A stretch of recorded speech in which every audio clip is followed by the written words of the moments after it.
नमस्कार दोस्तों, मैं हूं आपका दोस्त शेखर। चलिए आज हम बात करते हैं भारत की जनजातियों के बारे में।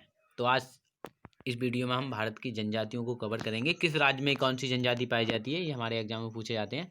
ठीक है, इस वीडियो को देखने के बाद शायद आपका कोई भी क्वेश्चन जनजातियों से रिलेटेड नहीं छूटेगा आपके एग्जाम में। दोस्तों, अगर आपने मेरा चैनल सब्सक्राइब नहीं किया है तो प्लीज़ करके सब्सक्राइब कर लें और साथ ही साथ बेल आइकन को ऑन कर लें। अगर वीडियो अच्छी लगे ना, हेल्पफुल लगे, तो प्लीज़ करके लाइक ज़रूर करना और अपने दोस्तों को शेयर करना। चलो स्टार्ट करते हैं। तो पहला क्वेश्चन है हमारा, भारत में आने वाली मानव की पहली प्रजाति कौन सी थी? भारत में आने वाली मानव की पहली प्रजाति कौन सी थी? तो पहली थी नीग्रो।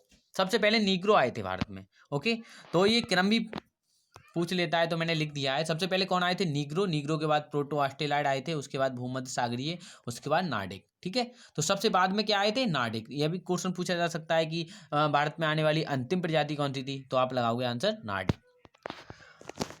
अगला क्वेश्चन है हमारा, आदिवासियों का मसीहा किसे कहा जाता है? तो आदिवासियों का मसीहा हम कहते हैं ठक्कर बाबा को, क्योंकि ठक्कर बाबा ने सबसे पहले जो जनजातियां हैं ना, उनको आदिवासी कहा था। आगे, अंग्रेजों ने आदिवासियों को क्या कहा था? तो अंग्रेजों ने आदिवासियों को कहा था दलित।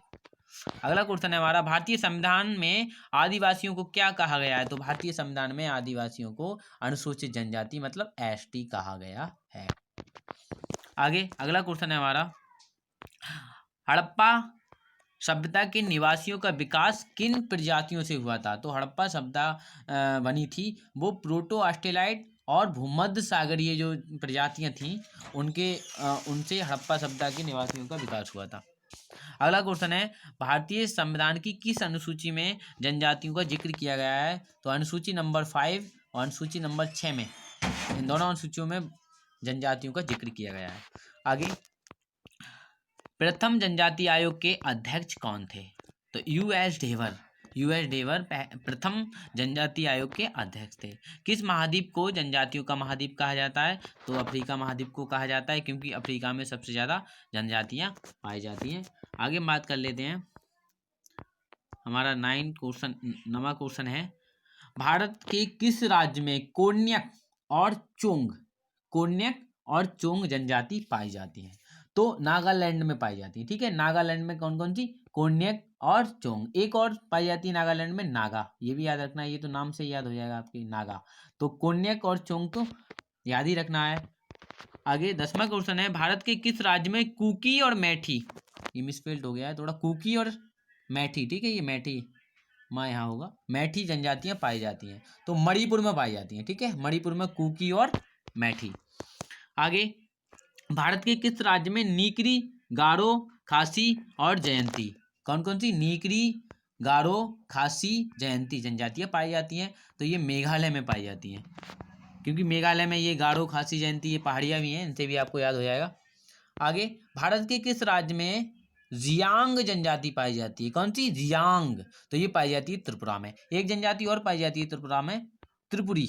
ये भी इंपॉर्टेंट है, ये तो नाम से याद हो जाएगा आपके लिए। अगला क्वेश्चन लेते हैं, 13वां क्वेश्चन है हमारा, डाफला।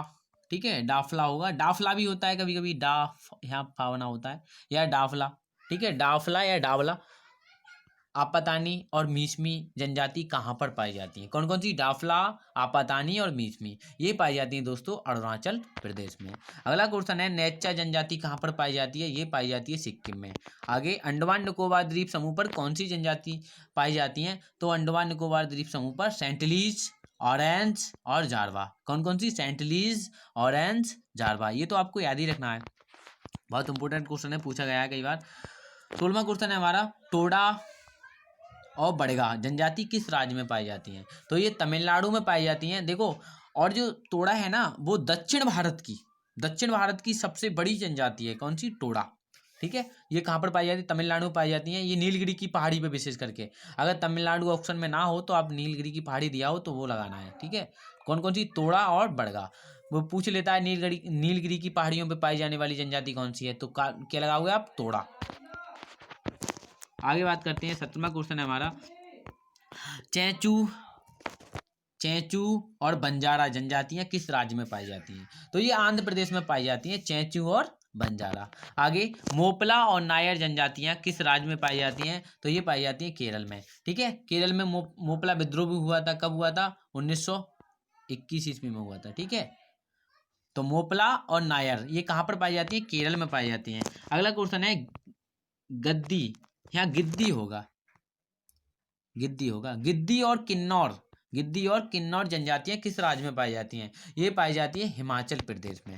ओके, आगे, चौपान गुर्जर कहाँ के मूल निवासी हैं? मतलब चौपान और गुर्जर कहाँ जनजातियां कहाँ पर पाई जाती हैं? तो ये जम्मू कश्मीर में पाई जाती हैं चौपान और गुर्जर। अगला क्वेश्चन लेते हैं हम, 21वां क्वेश्चन है हमारा, सांसी जनजाति किस राज्य में पाई जाती है? तो ये पंजाब में पाई जाती है सांसी। ठीक है, और एक क्वेश्चन यहाँ से और भी बनता है, जो पंजाब है ना, पंजाब में सबसे कम जनजातियां पाई जाती हैं। ठीक है, संख्या की दृष्टि से देखें तो सबसे कम पंजाब में जनजातियां पाई जाती हैं।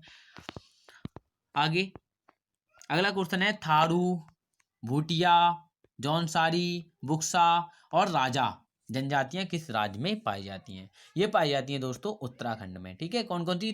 थारू, भूटिया, जौनसारी, बुक्सा और राजा। ठीक है, उत्तराखंड में पाई जाती हैं। अभी यहाँ से एक करंट में ही क्वेश्चन है, उत्तराखंड की नई राजधानी बनी है, ग्रीष्मकालीन राजधानी, उसका नाम आपके लिए कमेंट सेक्शन में मुझे बताना है। 23वां क्वेश्चन है हमारा, भील, मीना, गार्सिया ये कहाँ के निवासी हैं? ये मतलब ये जनजातियां कहाँ पर पाई जाती हैं? कौन कौन सी? भील, मीना और गार्सिया ये पाई जाती हैं हमारी राजस्थान में। ओके, अगला क्वेश्चन है हमारा, संथार, मुंडा और हो नामक जनजातियां किस राज्य में पाई जाती हैं? ये पाई जाती हैं झारखंड में। ठीक है, बिरसा मुंडा विद्रोह हुआ था कहाँ पर? झारखंड में। ठीक है, या अगर झारखंड नहीं हो ऑप्शन में, ऐसे भी क्वेश्चन पूछ सकता है वो कि छोटा नागपुर के पठार में, मतलब छोटा नागपुर के पठार पे कौन सी जनजाति निवास करती है? तो कौन सी? संथाल, मुंडा और हो। ठीक है, अगला क्वेश्चन है हमारा, न्यूनतम मजदूरी अधिनियम कब पारित हुआ था? न्यूनतम मजदूरी अधिनियम कब पारित हुआ था? ये हुआ था 1948 में। ठीक है, आगे 26वां क्वेश्चन है, बाल श्रम प्रतिषेध और विनिमय अधिनियम कब पारित हुआ था? यह हुआ था दोस्तों 1986 में। आगे 27वां क्वेश्चन लेते हैं, कौन सी जनजाति दीपावली को शोक के रूप में मनाती है? तो थारू जनजाति दीपावली को शोक के रूप में मनाती है। ठीक है, थारू, ये याद रखना है, कई बार पूछा गया है ये क्वेश्चन कि कौन सी जनजाति दीपावली को शोक के रूप में मनाती है? तो थारू मनाती है। ठीक है, आगे, भारत में निवास करने वाली सबसे बड़ी जनजाति कौन सी है? ठीक है, भारत की सबसे बड़ी जनजाति, तो ये भील, सबसे बड़ी जनजाति भील। उसके बाद मैंने लिख दिया है, इससे छोटी, भील से छोटी है गौड़। ठीक है, पहले गौड़ बड़ी थी, अब भील बड़ी हो गई है, भीलों की संख्या बहुत बढ़ गई है गौड़ से। तो भील सबसे बड़ी जनजाति है भारत की। दूसरे नंबर पर कौन सी है? गौड़। ठीक है, आगे, दक्षिण भारत की सबसे बड़ी जनजाति कौन सी है? तो दक्षिण भारत की सबसे बड़ी जनजाति है टोडा। ये कहाँ पर पाई जाती है? तमिलनाडु में पाई जाती है, नीलगिरी की पहाड़ियों पे। ठीक है, टोडा जनजाति दक्षिण भारत की सबसे बड़ी है। आगे, उत्तर प्रदेश की सबसे बड़ी जनजाति कौन सी है? ठीक है, उत्तर प्रदेश की सबसे बड़ी है थारू। ठीक है, दीपावली को शोक के रूप में मनाने वाली।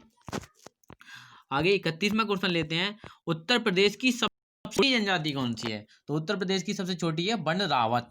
सही है, आगे, भारत के किस राज्य में सबसे अधिक जनजातियां पाई जाती हैं तथा सबसे कम जनजातियां किस राज्य में पाई जाती हैं? दोनों क्वेश्चन मैंने इसमें पुट कर दिए हैं, सबसे अधिक किस में हैं और सबसे कम किस में है।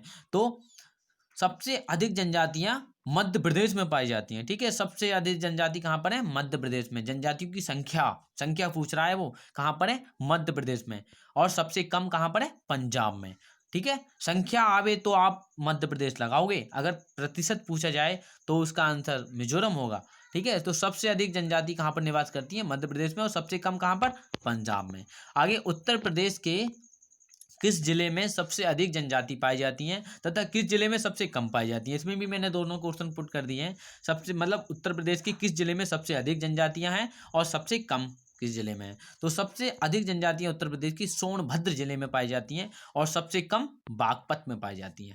ठीक है, आगे बात करते हैं, 34वां क्वेश्चन है, बहुपत्नी विवाह की प्रथा किन किन प्रजातियों में पाई जाती है? बहुपत्नी विवाह जो है वो टोडा, नायर, ठीक है, खस, कोटा, इन सब प्रजातियों में पाया जाता है। ठीक है, कौन कौन से में? टोडा, नायर, खस और कोटा। आगे बात करते हैं, 35वां क्वेश्चन है, भारत की किसी भी जाति को अनुसूचित जाति घोषित करने का अंतिम अधिकार किसे है? तो भारत के राष्ट्रपति को। ठीक है, भारत का राष्ट्रपति किसी भी जाति को अनुसूचित जाति या अनुसूचित जनजाति घोषित कर सकता है। ये क्वेश्चन तो इम्पोर्टेंट है, आपको याद ही रखना है। ठीक है, चलो आज के लिए इतना ही दोस्तों, अगली वीडियो में फिर मिलते हैं कल। ओके, तो वीडियो हेल्पफुल लगे, अच्छी लगे तो प्लीज करके लाइक जरूर करना और शेयर कर देना अपने दोस्तों के लिए।